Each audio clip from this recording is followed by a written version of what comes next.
အကယ်၍မျက်နှာပြောင်တိုက်ပြီးသူများကြွေးတွေမဆက်လို့ရှိရင်လေနောင်ဘဝဟာဘလို့မှကောင်းစားလာမှာမဟုတ်နော်သူများကြွေးဆိုတာအမှန်တမ်းကြောက်စရာကောင်းတယ်ငယ်တုန်းကကြုံမှုတဲ့အဖြစ်ပြက်ကလေးတခုပြောရမယ်ဆိုရင်ရွာတရွာမှာညီကို2ယောက်ရှိတယ်အကိုလုံးတဲ့ပုဂ္ဂိုလ်ကညီထံကနေပတ်စံလေးခဏချီအများကြီးမဟုတ်ဘူးအဲ့ဒီခေတ်ကအနည်းငယ်လေးပဲခဏချီပြီးတော့အတော်နဲ့ပြန်မပေးဘူးရုတ်တရက်နောက်ဆုံးမှယောဂရပြီးကျွေးမဆက်ရပဲနဲ့တည်သွားတယ်တည်သွားတော့အဲ့ဒီအကိုလုံးတဲ့လူကဘယ်သွားဖြစ်တော့ဆိုသူညီရဲ့အိမ်သွားပြီးတော့ကျွဲဖြစ်တယ်နော်ကျွေးဆိုတာမျိုးကကျွေးရှိရင်ဆက်ရတတ်တယ်ပေါ့ယမရာဆိုရင်လည်းမှာ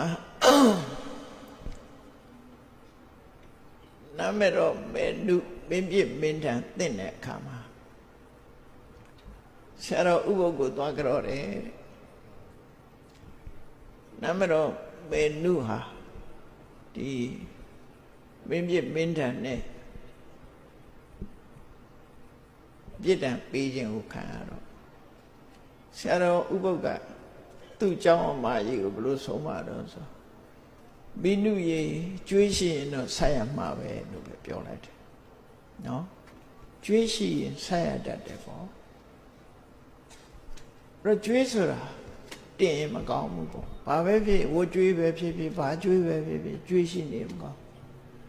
အဲ့ဒီအကိုလှုပ်တဲ့လူဟာကျွေးမပေးနိုင်မဲနဲ့တည်သွားတော့ကျွဲဘဝရောက်ကျွဲဘဝမှာကျွေးဆက်တဲ့အနေနဲ့သူခိုင်းတဲ့မြောက်လှုပ်ပြရကျွဲဆိုတဲ့တရားကိုလူတွေစဉ်းစားကြည့်ချော့မော့ခိုင်းတာမဟုတ်ဘူးတပြားနဲ့ရိုက်ပြီးတော့ခိုင်းတာနမကျုပ်ထိုးခိုင်းလူဘဝလာတဲ့ကျွဲဆိုတော့မှတ်မိနေတာတော့ရှိ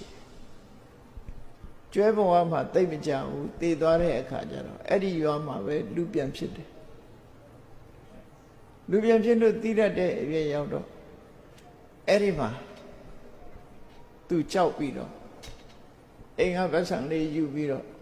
သူ့ညီစီသွားတယ်သူ့ညီကအဖိုးကြီးဖြစ်နေပြီ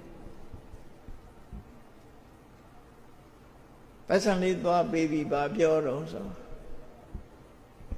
မင်းရဲ့ငွေလေးအနည်းငယ်နဲ့ငါ့ကိုမင်းရိုက်လိုက်တာကွာနော်မင်းရိုက်တာငါခံလိုက်ရတာရောပါကြည်ပါတော့မင်းငွေလေးဒီလောက်လေးဒါပေးပါလေဆိုကြွေးပြန်ဆက်တယ်လို့ဒါတကယ်အဖြစ်ပြက်လို့ပြောတယ်နာမည်နဲ့လည်းပေါ့ပြောကြတယ်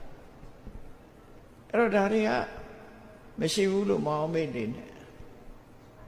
လူတွေထဲမှာဒါတွေကရှ